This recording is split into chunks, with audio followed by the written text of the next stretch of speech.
সাহেব সুস্মিতার সম্পর্কের গুঞ্জন, আংটি বদল বা ছুটি, বিস্তারিত জানতে ভিডিওটি দেখুন।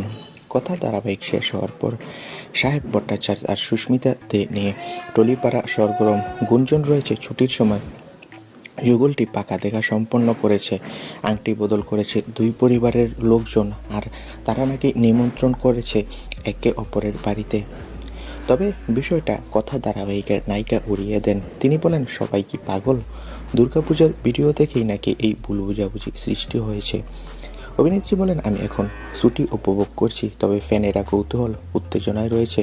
এই যুগল সম্পর্কে যে গুঞ্জন আরও তীব্র হয়েছে। অফিসিয়াল কোনো ঘোষণা না আসলেও ভক্তদের দাবি, এই যুগলের বিয়ের প্রস্তুতি চলছে দুই পরিবারের মাধ্যমে, আর যে কোনো সময় নাকি অফিসিয়াল ঘোষণা আসতে পারে। তো বন্ধুরা, এই বিষয়ে তোমাদের মন্তব্য কি? তোমরা কে কি খুশি এই বিষয়টা নিয়ে? যদি সাহেব আর কথার নায়িকা সুস্মিতা বিয়ে করে বাস্তবে, কমেন্ট করে জানাও। ধন্যবাদ।